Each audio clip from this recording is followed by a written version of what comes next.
जय श्री कृष्णा। चलिए, पुराणों के माध्यम से मैं आपको सतयुग, त्रेता, द्वापर और कलयुग के काल खंडों की यात्रा कराती हूँ।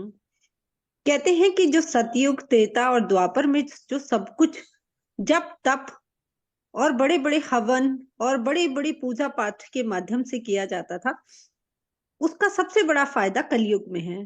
क्योंकि पुराण कहते हैं कि कलयुग केवल नाम आधारा, सुमिर सुमिर नर उतरे ही पारा। एक प्रभु के नाम का आश्रय ही लेकर हमको वो सभी चीजों का फल मिल सकता है। तो आज मैं भक्ति की एक ऐसी पावन गाथा आपको सुनाने वाली हूँ। एक ऐसी परम भागवत भगवान विठल की शिष्य, भगवान विठल की उपासक जानाबाई की है। ये जानाबाई नामदेव की शिष्या थी और ये कथा सूत्रपात करती है कि सरल हृदय से प्रभु का नाम स्मरण किया जाए तो भी प्रभु की प्राप्ति में समर्थ है, उतना ही समर्थ है जितना कि जप तप आदि से किया जाए। हम चलते हैं 1525 ईस्वी के कालखंड में और प्रभाणी जिले की गोदावरी नदी के किनारे बसे एक गांव में।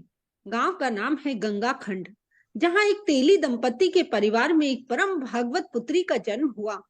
वो मतंग परिवार का कुल कृतार्थ हो गया।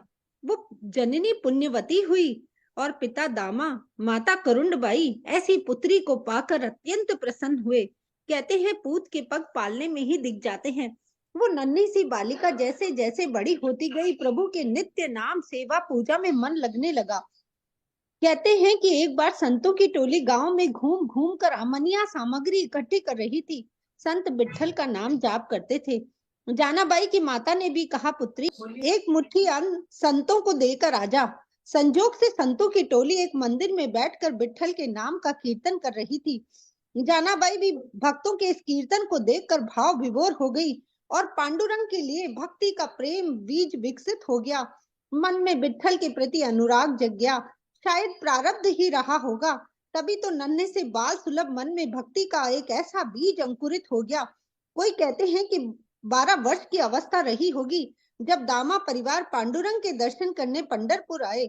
वहां मंदिर में महान संत नामदेव जी भजन करते थे।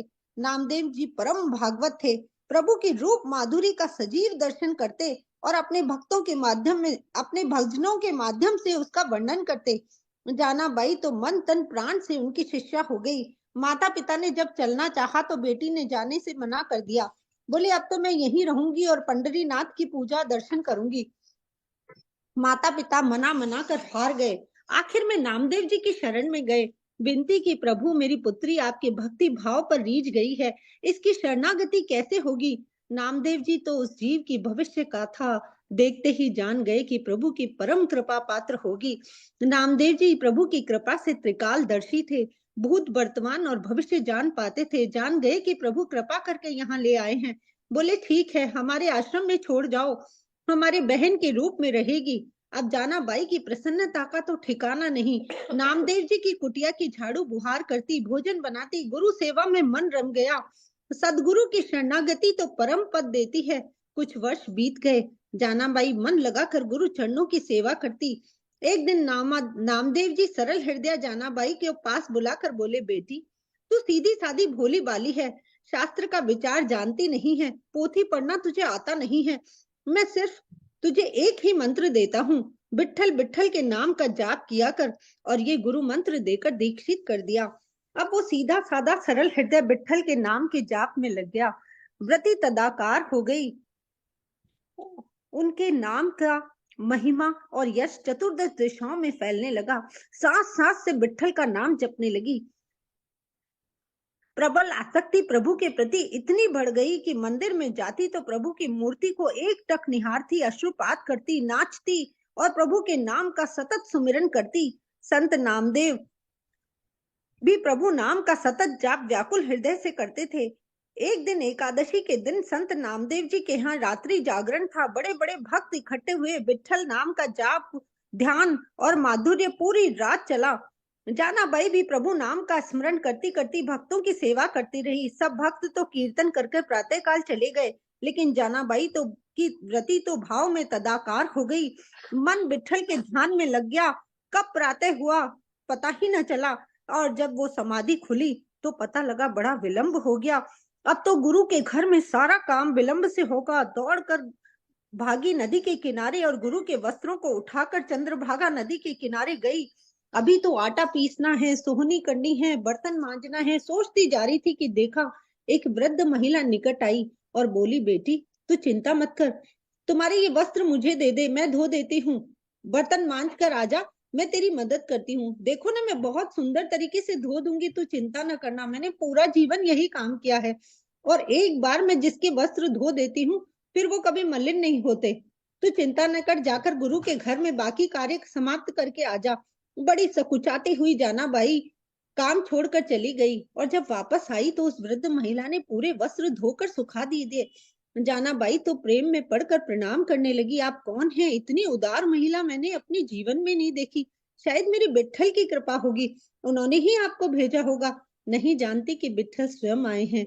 उस महिला की मुख मोहिनी मुस्कान जनाबाई का दिल और प्राण तो ले गई। पूरा दिन याद करती रही, बड़ी बड़ी सकुचाती सी नामदेव जी के चरणों में निवेदन कर पूरी घटना सुना दी। अकस्मात क्या घटना हुई, नामदेव जी तो स्तंभित रह गए और जनाबाई के चरणों में पड़ गए। जनाबाई तो धन्य हो गई, वो बिट्ठल स्वयं आए थे। तू बड़भागिनी है, प्रभु तेरी भक्ति पर रीझ गए हैं। जनाबाई तो गुरु के चरणों में पड़ी गई, आंसू ढलकाते हुए बोली, मैंने प्रभु को इतना कष्ट दिया। नामदेव जी ने बिट्ठल के सम्मुख कर दिया, रो रो कर भाव विवल हो गई। प्रभु से कहती है, रोती जाती है। भक्त ने कहा, रोती क्यों है? अहम भगवान ने कहा, रोती क्यों हो? भक्त अहम भक्त पराधीन, मैं तुम्हारे भावों के अधीन हूँ। मैंने कोई अनोखा काम नहीं किया, जाओ प्रसन्न मन से गुरु की सेवा करो, ये सब उसी का प्रताप है। हरि रीझे तो भक्ति दे और गुरु रीझे तो हरि ही दे दे। और आज से जनाबाई जब चाकी चलाती है तो प्रभु साथ आकर विराजते हैं, सोहनी लगाती है तो देखती है प्रभु कूड़े की टोकरी उठाते हैं। उस वृद्ध महिला के रूप में नहीं, अब तो बिट्ठल के रूप में आते हैं। जनाबाई तो भाव में पड़कर पदों का गान करती है और प्रभु स्वयं चक्की चलाकर आटा पीसते हैं। प्रभु तो सर्वदा अधीन हो गए हैं उसकी भक्ति के और ऋणी हो गए हैं जनाबाई के, जो उनके प्रिय भक्त की सेवा करती है। संपूर्ण कलाओं से युक्त जो बिट्ठल है वो उनके सम्मुख हमेशा रहते हैं। ये केवल गुरु भक्ति की सामर्थ्य है और ये केवल नामदेव जी की भक्ति का प्रताप है। आगे की कथा अगले अंक में। जय श्री कृष्ण।